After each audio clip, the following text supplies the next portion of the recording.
નમસ્કાર વિદ્યાર્થી મિત્રો. આજે આપણે મૈત્રક વંશના ખૂબ જ અગત્યના પ્રશ્નોની ચર્ચા કરીશું. વિડિયો શરૂ કરતા પહેલા જો તમે અમારી એપ્લિકેશન ડાઉનલોડ ન કરી હોય તો કરી લેજો. એપ્લિકેશનમાં અમે સિવિલ એન્જિનિયરિંગને લગતી તમામ પરીક્ષાઓની ટેસ્ટ સિરીઝ મૂકીએ છીએ. તેમજ પંચાયત સેવા પસંદગી મંડળ દ્વારા લેવાતી ડબલ એની ટેસ્ટ સિરીઝ પણ મૂકેલી છે. તો એપ્લિકેશન ડાઉનલોડ કરવાનું ભૂલતા નહીં. તો ચાલો મિત્રો આજના વિડિયોની શરૂઆત કરીએ. સૌથી પહેલો પ્રશ્ન છે કે ગુજરાતમાં મૈત્રક વંશની રાજધાની કયા સ્થળે આવેલી હતી? તો મૈત્રક વંશની સ્થાપના સેનાપતિ ભટ્ટારકે કરી હતી અને રાજધાની વલભીને બનાવી હતી. માટે સાચો જવાબ આવશે વલભી. આગળનો પ્રશ્ન છે કે ગુજરાતના મોટા ભાગ પર શાસન કરતા વલભીના મૈત્રકોનું રાજ્ય સિંધના આરબોના હુમલાને લઈને તૂટી પડ્યા બાદ ગુજરાતના ઉત્તરમાં ખાલી જગ્યા અને દક્ષિણમાં ખાલી જગ્યાની સત્તા પ્રવર્તી હતી. તો મિત્રો મૈત્રક વંશના પતન પછી ઉત્તરમાં ગુર્જર પ્રતિહારો અને દક્ષિણમાં રાષ્ટ્રકૂટોની સત્તા પ્રવર્તી હતી. માટે સાચો જવાબ આવશે પ્રતિહારો અને રાષ્ટ્રકૂટો. આગળનો પ્રશ્ન છે કે ગુજરાતના મૈત્રકોની સત્તા મહારાજા ધીરાજ બુદ્ધગુપ્તે ખાલી જગ્યાના રાજ્ય અભિષેકને અનુમતિ આપતા અસ્તિત્વમાં આવી હતી. તો મિત્રો સેનાપતિ ભટ્ટારક અને ધર્ષણ પ્રથમે ક્યારેય રાજા કે મહારાજાની પદવી ધારણ કરી ન હતી. તેઓ હંમેશા સેનાપતિ તરીકે જ ઓળખાયા. ત્યારબાદ બુદ્ધગુપ્તની અનુમતિથી ભટ્ટારકના પુત્ર દ્રોણસિંહનો રાજ્ય અભિષેક કરાયો અને મહારાજાની પદવી ધારણ કરી હતી. માટે સાચો જવાબ આવશે દ્રોણસિંહ. આગળનો પ્રશ્ન છે કે ગુપ્ત સામ્રાજ્ય અને મૈત્રક વંશના સંબંધોનો ઉલ્લેખ કયા શિલાલેખમાં જોવા મળશે? તો સાચો જવાબ આવશે ભાનુગુપ્તનો એરણ સ્તંભ લેખ, જે મધ્યપ્રદેશમાં આવેલો છે. આગળનો પ્રશ્ન છે કે વલભી વિદ્યાપીઠની સ્થાપના કોણે કરી હતી? તો સાચો જવાબ આવશે ધર્ષણ પ્રથમ. આ વિદ્યાપીઠ હાલના ભાવનગર જિલ્લામાં આવેલી હતી.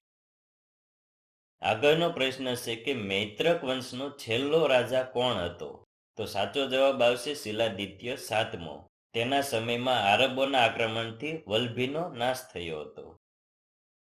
આગળનો પ્રશ્ન છે કે કયા રાજાના શાસનકાળને મૈત્રક વંશનો સુવર્ણકાળ કહી શકાય? તો ધર્ષણ ચોથાના સમયમાં સામ્રાજ્યનો વિસ્તાર સૌથી વધુ થયો હતો અને સારી પ્રગતિ થઈ હતી. માટે સાચો જવાબ આવશે ધર્ષણ ચોથો. આગળનો પ્રશ્ન છે કે મૈત્રક કાળ દરમિયાન પશ્ચિમ ભારતનું સૌથી સમૃદ્ધ બંદર કયું હતું? તો સાચો જવાબ આવશે ભૃગુ કચ્છ અથવા ભરૂચ.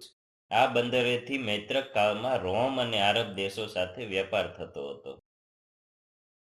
આગળનો પ્રશ્ન છે કે મૈત્રક કાળમાં જમીન માપણી માટે કયો એકમ વપરાતો હતો? તો એના માટે પાદાવ્રત એકમ વપરાતો હતો.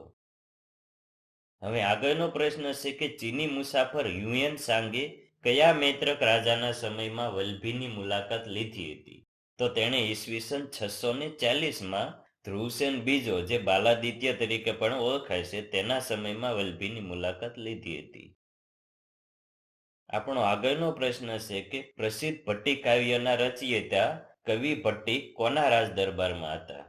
તો તે ધર્ષણ ચોથાના રાજ દરબારમાં હતા, જેમણે વ્યાકરણ અને કાવ્ય કલાનો અદ્ભુત સમન્વય તેમની ભટ્ટી કાવ્ય નામની રચનામાં કર્યો છે.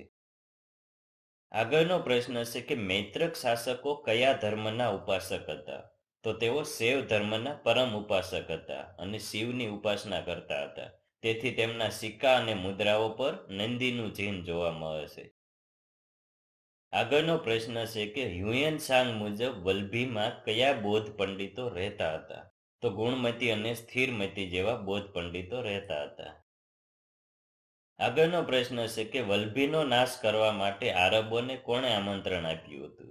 તો લોકકથા મુજબ કાકુ વાણિયાએ પોતાના અપમાનનો બદલો લેવા માટે આરબોને આમંત્રણ આપ્યું હતું. આગળનો પ્રશ્ન છે કે વલભીમાં બીજી જૈન ધર્મ સભા કોના સમયમાં ભરાઈ હતી?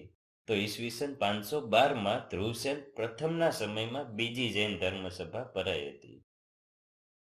આપણો છેલ્લો પ્રશ્ન છે કે મૈત્રક વંશનો સૌથી શક્તિશાળી રાજા કોણ હતો, જેણે ચક્રવર્તી પદ ધારણ કર્યું હતું? તો સૌથી શક્તિશાળી રાજામાં ધર્ષણ ચોથાનું નામ આવે છે. તેણે ચક્રવર્તી ઉપરાંત પરમ ભટ્ટારક, મહારાજા ધીરાજ અને પરમેશ્વરના બિરુદો ધારણ કર્યા હતા. તો મિત્રો, આજનો વિડીયો જોવા બદલ આપનો ખૂબ ખૂબ આભાર. મળીએ નેક્સ્ટ વિડીયોમાં. ત્યાં સુધી તમે અમારી એપ્લિકેશનમાં જઈને બીજા MCQs ની પ્રેક્ટિસ કરી શકો છો. Thank you.